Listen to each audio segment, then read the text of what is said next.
اللهم صل على محمد وعلى آل محمد كما صليت على إبراهيم وعلى آل إبراهيم إنك حميد مجيد. اللهم بارك على محمد وعلى آل محمد كما باركت على إبراهيم وعلى آل إبراهيم إنك حميد مجيد.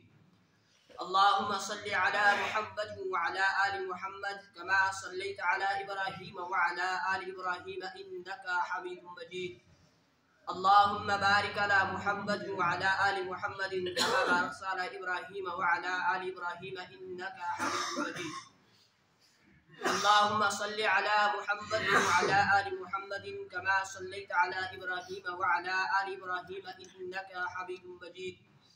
اللهم بارك على محمد وعلى آل محمد كما باركت على إبراهيم وعلى آل إبراهيم إنك حميد مجيد.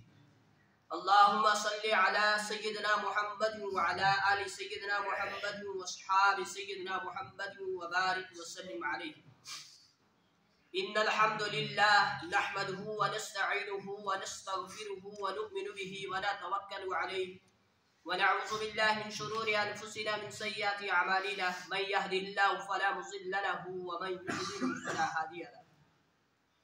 وأشهد أن لا إله إلا الله وحده لا شريك له وأشهد أن محمدا عبده ورسوله أرسله بالحق بشيرا ونذيرا وداعيا إلى الله بإذنه وسراجا منيرا. فقد قال الله تبارك وتعالى في الكلام المجيد والفرقان الحميد فأعوذ بالله من الشيطان الرجيم بسم الله الرحمن الرحيم. لولا إذ سمعتموه ظن المؤمنون والمؤمنات بأنفسهم خيرا وقالوا هذا إفك مبين. صدق الله العظيم وصدق رسوله النبي الكريم ونحن على ذلك لمن الشاهدين والشاكرين والحمد لله رب العالمين. قال النبي صلى الله عليه وسلم بلغوا عني ولو آية أو كما قال عليه الصلاة والسلام. محترم معزز بزرگ اور دوستوں اور معزز سامعین کرام، السلام علیکم ورحمۃ اللہ وبرکاتہ. اللہ رب العزت کا بے حد فضل، کرم، احسان، شکر کہ جس پروردگار عالم نے اس گئے گزرے دور کے اندر، اس فتنے والے دور کے اندر ہمیں یہ توفیق عطا فرمائی کہ ہم سب اس کی اس پاک گھر کے اندر حاضر ہوئے. اللہ سے دعا کرے اللہ ہماری اس حاضری کو بے حد قبول فرمائے، ہمارے لیے دنیا کے اندر ہدایت کا اور آخرت کے اندر نجات کا، بخشش کا، مغفرت کا ذریعہ بنا. محترم عزیز بزرگ اور دوستو، جیسا کہ ہم سب اس بات سے آگاہ ہیں کہ آج اسلامی مہینوں کے اعتبار سے شوال کا مہینہ چل رہا ہے. میں اپنے موضوع کو شروع کرنے سے پہلے شوال کے 6 روزوں کی فضیلت آپ کے سامنے عرض کر دینا مناسب سمجھتا ہوں. حضرت ابو ایوب انصاری رضی اللہ تعالی عنہ سے ایک روایت مروی ہے. وہ فرماتے ہیں کہ میں نے رسول اللہ صلی اللہ علیہ وسلم کو یہ فرماتے ہوئے سنا، جس نے رمضان المبارک کے روزے رکھے اور اس کے بعد شوال کے 6 روزے رکھے. پہلے کس کے رکھے؟ رمضان کے، جو ہمارے اوپر فرض تھے، اور اس کے بعد شوال کے 6 روزے رکھے جو فرض نہیں ہیں. فرمایا کہ جس نے پہلے رمضان کے روزے رکھے اور اس کے بعد شوال کے 6 روزے رکھے تو گویا اس نے پورے سال کے روزے رکھے. اللہ اکبر، کتنی بڑی فضیلت ہے. رمضان کے روزے تو ہم نے رکھنے ہی رکھنے ہیں جو ہم پر فرض تھے. اس کے بعد اگر شوال کے جو 6 روزے رکھے گا تو گویا اس نے پورے سال بھر کے روزے رکھ لیے. اب شوال کے روزے پہلے 6 دنوں کے اندر رکھنے ہیں یا درمیانی دنوں کے اندر یا آخری دنوں کے اندر، یہ چیز مقرر نہیں ہے، یہ طے نہیں ہوا ہے. بس فرمایا ہے کہ جو شخص شوال کے رمضان کے روزے رکھے اس کے بعد شوال کے 6 روزے رکھے، وہ اول دنوں میں بھی رکھ سکتا ہے، درمیانی دنوں میں اور آخر دنوں میں بھی رکھ سکتا ہے. البتہ پہلے رکھے اس لیے کہ روٹین بنی ہوئی ہوتی ہے، رمضان کے روزوں کی عادت پڑی ہوئی ہوتی ہے، اس کے بعد 6 روزے رکھنا بڑا آسانی کے ساتھ انسان رکھ سکتا ہے. تو پہلے جس نے رمضان کے روزے رکھے اس کے بعد شوال کے 6 روزے رکھے تو گویا اس نے ایک پورے سال کے روزے رکھے۔ انشاءاللہ ابھی 7 یا 8 شوال ہوئی ہے، اس مہینے کے کافی دن باقی ہیں، تو ہم سب کوشش کریں کہ ہم سب شوال کے 6 روزے رکھنے کی کوشش کریں۔ آج میں آپ کے سامنے حضرت عائشہ رضی اللہ تعالی عنہ کے فضائل پر گفتگو کرنا چاہوں گا۔ حضرت عائشہ رضی اللہ تعالی عنہ اسلام کی وہ عظیم خاتون ہے، عظیم شخصیت ہے، جن کے فضائل، جن کی عظمت، جن کے کمالات احادیث کی کتابوں کے اندر موجود ہیں۔ حضرت عائشہ کوئی عام خاتون نہیں ہے، حضرت عائشہ امت مسلمہ کی ماؤں کا درجہ رکھتی ہے، ماں کا درجہ رکھتی ہے، یعنی قرآن پاک کی زبان کے اندر رسول اللہ صلی اللہ علیہ وسلم کی بیویاں امت مسلمہ کی مائیں ہیں۔ وَأَزْوَاجُهُ أُمَّهَاتُهُمْ، حضور علیہ السلام کی بیویاں، حضور علیہ السلام کی ازواج مطہرات مومنوں کی مائیں ہیں۔ حضور اکرم صلی اللہ علیہ وسلم نے 11 شادیاں کی، ان میں سب سے چھوٹی عمر کی حضرت عائشہ رضی اللہ تعالی عنہ ہے۔ حضور علیہ السلام نے 11 نکاح کیے، تو ان میں سے 10 بیوہ آپ علیہ السلام کے اس میں مقدر کے اندر آئی، آپ علیہ السلام کے نکاح کے اندر آئی 10 عورتیں بیوہ اور 1 گواری حضرت عائشہ رضی اللہ تعالی عنہ۔ ٹوٹل کتنی ہوگی؟ 11۔ حضور علیہ السلام کے نکاح کے اندر 10 عورتیں بیوہ آئی، 1 عورت گواری آئی، حضرت عائشہ رضی اللہ تعالی عنہ۔ اب 10 حضور علیہ السلام کے نکاح کے اندر بیوہ عورتیں آئی، کیوں آئی؟ اور 1 گواری کیوں آئی؟ کیا نعوذ باللہ حضور علیہ السلام کو گواری لڑکیوں کے ساتھ شادی کرنے سے روک دیا گیا تھا، یا انہیں کوئی گواری لڑکیاں ملی نہیں؟ ایسی بات ہرگز نہیں ہے۔ اب حضور علیہ السلام نے 11 شادیاں کی، 11 نکاح کیے، امت مسلمہ کے لیے 4 جائز ہیں۔ کیوں؟ حضور نے 11 کیوں کیے تو امت کے لیے 4 کیوں ہیں؟ قرآن کہتا ہے ما طاب لکم من النساء مثنى وثلاث ورباع، 2 3 یا 4، وہ بھی اگر تم انصاف کر سکتے ہو تب 4 کرنی ہے، ورنہ 1 ہی کافی ہے۔ اگر تم انصاف کر سکتے ہو تو 4 تم کر سکتے ہو، جائز ہے۔ اگر انصاف نہیں کر سکتے فَإِنْ خِفْتُمْ أَلَّا تَعْدِلُوا فَوَاحِدًا، پھر تمہارے لیے 1 ہی کافی ہے، 1 ہی بہتر ہے۔ اگر انصاف کر سکتے ہو تو کتنی کی اجازت ہے؟ 4 کی۔ اگر نہیں کر سکتے تو پھر 1 ہی بہتر ہے۔ اب حضور علیہ السلام نے 11 کیوں کی؟ اس کے کافی وجوہات۔ بعض چیزیں نبی کے ساتھ خاص ہوتی ہیں، بات کے اوپر ذرا توجہ دیں، ورنہ اس وقت آپ شک شبہات کے اندر پڑے ہوں گے کہ یار نبی کے لیے 11 جائز تھی اور امت مسلمہ کے مسلمانوں کے لیے 4 ہی جائز، وجہ کیا ہے؟ بعض چیزیں نبی کی خصوصیات کے اندر داخل ہیں جو کسی امت کے کسی فرد کے لیے اور جائز نہیں۔ مثلا تہجد کی نماز جناب رسول اکرم صلی اللہ علیہ وسلم کے اوپر فرض تھی، جس طرح ہمارے اوپر 5 وقت کی نماز فرض ہے، اس طرح حضور علیہ السلام کے اوپر تہجد کی نماز فرض تھی۔ امت کے باقی کسی فرد کے لیے تہجد فرض نہیں ہے۔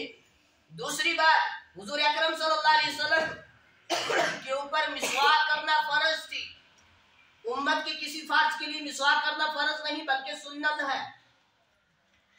تو بعض چیزیں نبی کی خصوصیات سے میں داخل ہیں۔ ایک زمانہ وہ ہوا کرتا تھا کہ جب عورت بیوہ ہو جاتی تھی، عورت کا شوہر انتقال کر جاتا تھا، اس وقت سب سے گندی مخلوق بیوہ عورت کو سمجھا جاتا تھا عرب کے اس معاشرے کے اندر، اور سب سے زیادہ بوجھ بیوہ عورت کا سمجھا جاتا تھا اس دور کے اندر۔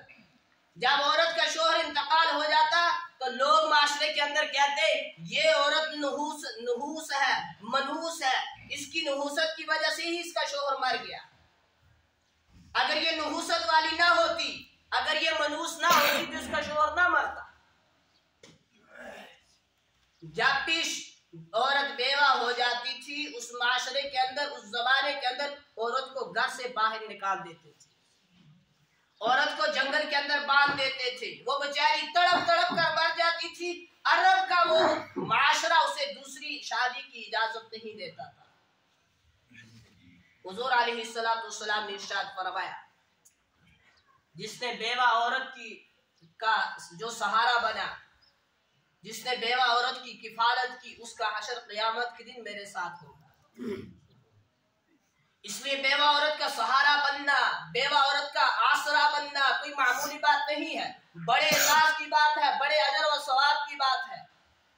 اگر اس زمانے کے اندر فار ایگزامپل ایک بچی کی عمر 18 سال ہے، اس کی شادی ہو گئی، 18 سال ہی کے اندر اس کی عمر کے اندر کچھ وقت کے بعد اس کا خاوند مر جاتا ہے، تو بیچاری 18 سال کی عمر کی لڑکی پوری زندگی تڑپ تڑپ کر مر جاتی تھی۔ عرب کا معاشرہ اسے دوسرے نکاح کی اجازت نہیں دیتا تھا۔ اللہ رب العزت نے جناب رسول اکرم صلی اللہ علیہ وسلم کے نکاح کے اندر سب سے پہلی بیوی جو دی وہ بیوہ تھی، جن کا نام حضرت خدیجہ الکبریٰ رضی اللہ تعالی عنہا ہے۔ آپ علیہ السلام کی عمر 25 سال ہے، حضرت خدیجہ الکبریٰ رضی اللہ تعالی عنہا کی عمر 40 سال ہے۔ تو پہلی شادی جب جناب رسول اکرم صلی اللہ علیہ وسلم کی ہوئی تو بیوہ خاتون سے ہوئی۔ اللہ نے حضور کے نکاح میں بیوہ عورت دے کر اس لیے پوری امت کو آنے والے قیامت کے دن تک لوگوں کو یہ پیغام دیا کہ بیوہ عورت کے ساتھ نفرت نہیں کرنی، بلکہ تمہارے نبی نے ان کے ساتھ نکاح کیا ہے، ان کو سہارا دیا ہے۔ اور اس زمانے کے اندر نبی علیہ السلام بیوہ عورت کا سہارا بنے، آسرا بنے۔ فرمایا جس عورت کا کوئی سہارا نہیں، کوئی آسرا نہیں، اس کا محمد سہارا ہے، آسرا ہے۔ اور اگر حضور علیہ السلام نے ایک بیوہ عورت سے شادی کی ہوتی، حضرت خدیجہ الکبریٰ سے، تو لوگ کہہ سکتے تھے کہ حضور نے اس کے ساتھ اس لیے شادی کی کہ حضرت خدیجہ الکبریٰ مالدار تھی، امیر ترین عورت تھی۔ لیکن حضور علیہ السلام نے 10 بیوہ عورتوں سے نکاح کیا ہے۔ نعوذ باللہ، حضور علیہ السلام کو مال کی لالچ نہیں تھی کہ میں خدیجہ سے اس لیے شادی کروں گا کہ وہ مالدار ہے، یہ لالچ نہیں تھی، بلکہ حضور نے 10 عورتوں سے 11 سے نکاح کیا ہے، 10 بیوہ تھی اور ایک کواری تھی۔ کواری جو تھی حضرت عائشہ رضی اللہ تعالی عنہا۔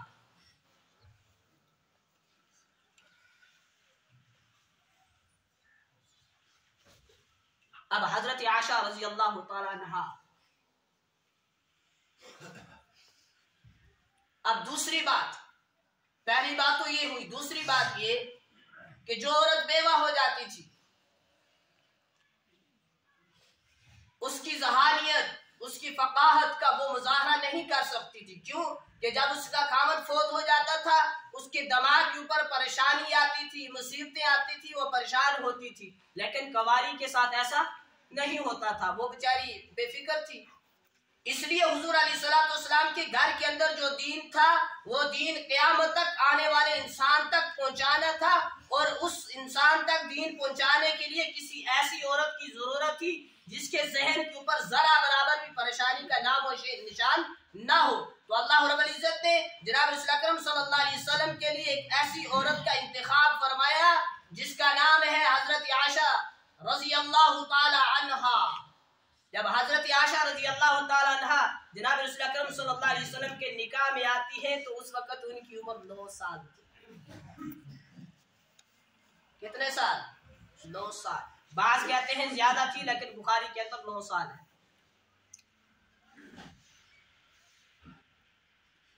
اور اما عائشہ رضی اللہ تعالی عنہا جب حضور صلی اللہ علیہ وسلم کے گھر کے اندر تشریف لائی تو علماء فرماتے ہیں جب اما عائشہ حضور کے گھر کے اندر تشریف لائی وہ دن حضرت عائشہ کی بلوغت کا سب سے پہلا دن تھا،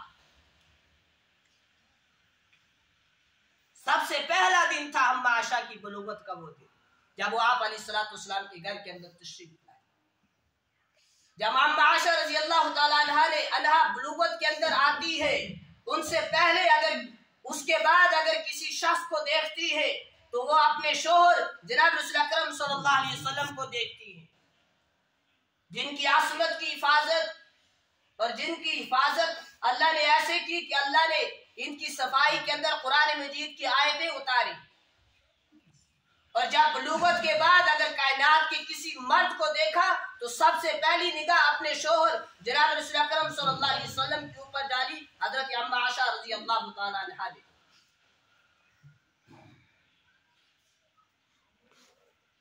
اب اما عائشہ رضی اللہ تعالیٰ عنہ کے نکاح کی صورت جو ہے وہ کیسے پیش آئی، کیوں نکاح ہوا ہے.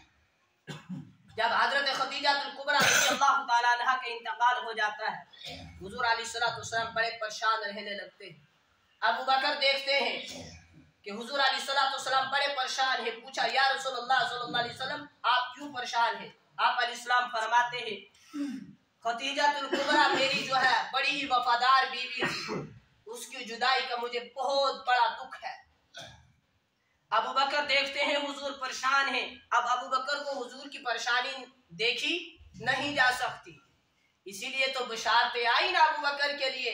ابو بکر وہ شخص ہے قیامت کے دن 8 کے 8 دروازے جس کو پکاریں گے ابو بکر یہاں سے داخل ہو جاؤ، وہ ہستی حضرت ابو بکر رضی اللہ تعالیٰ عنہ. قیامت کے دن جنت کے 8 دروازے جس شخصیت کو بلائیں گے پکاریں گے وہ حضرت ابو بکر رضی اللہ تعالیٰ عنہ. ابو بکر رضی اللہ تعالیٰ عنہ کو حضور علیہ السلام کی پریشانی دیکھی نہیں. فرمایا یا رسول اللہ صلی اللہ علیہ وسلم میرے گھر کے اندر کوئی بڑی لڑکی نہیں، 9 سال کی بچی ہے، میں اسی کو آپ کے نکاح میں دیتا ہوں. حضور علیہ السلام نے خاموشی اختیار کی. اب آپ ایک بات یاد رکھیں اور دھیان سے سنیں کہ اما عائشہ کی عمر ابھی میں نے بتائی کتنے سال ہے؟ 9 سال. اور حضور علیہ السلام کی عمر 53 92 یا 93 سال کو پہنچ چکی ہے. 52 یا 52 53 کو پہنچ چکی ہے. اور حضرت اما عائشہ کی عمر ابھی 9 سال ہے. آپ بتاؤ 52 سال کا 53 سال کے انسان ہو جائے تو اس کے نکاح میں اس کے ہاتھ میں کسی کا اپنی بچی کا کوئی ہاتھ دے گا؟ اس کے ساتھ اپنی بچی 9 سال کی بچی کا نکاح کرائے گا؟ اب ابو بکر یہ جانتے ہیں کہ 50 یا 60 یا 55 سال جو ہے عمر ہے وہ طبعی عمر ہوتی ہے. اب میں اگر حضور علیہ السلام کے ساتھ اپنی بیٹی کا نکاح کرا دیتا ہوں تو اس کے بعد 10 یا 15 سال کے بعد حضور دنیا سے تشریف لے جائیں گے تو میری بیٹی جوانی کے اندر بیوہ ہو جائے گی. لیکن ایک طرف بیٹی کے بیوہ ہو جانے کا خدشہ ہے، ایک طرف حضور علیہ السلام کی پریشانی ہے. ابو بکر فرماتے ہیں میں اپنی بیٹی کا دکھ برداشت کر سکتا ہوں، میں حضور صلی اللہ علیہ وسلم کو پریشان نہیں دیکھ سکتا. ابو بکر نے اپنی بیٹی کے نکاح کی پیشکش کر حضور علیہ السلام کی. یہاں پیشکش ہوئی، یہاں حضرت جبریل علیہ السلام تشریف لے آئے. کہا یا رسول اللہ صلی اللہ علیہ وسلم حضرت عائشہ کے ساتھ آپ کا نکاح ہو گیا ہے. اور یہ اعزاز زمین پر نہیں ملا بلکہ آسمان کے اوپر ملا. حضور علیہ السلام فرمایا کرتے تھے اے عائشہ میرے نکاح میں جتنی بھی عورتیں آئی ان سب کے بارے میں اللہ ہی کا حکم تھا، لیکن ان کا نکاح میرے ساتھ زمین کے اوپر ہوا، ایک تو ہے جس کا نکاح میرے ساتھ آسمان کے اوپر ہوا.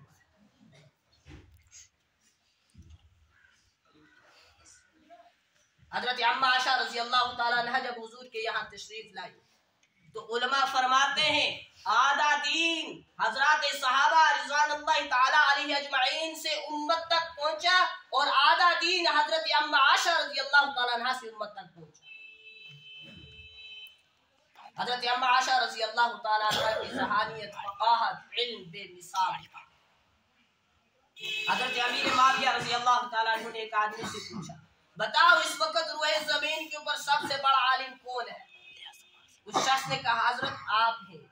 امیر معاویہ رضی اللہ تعالیٰ عنہ نے اس کے منہ کے اوپر تماچا مار کر کہا تو میری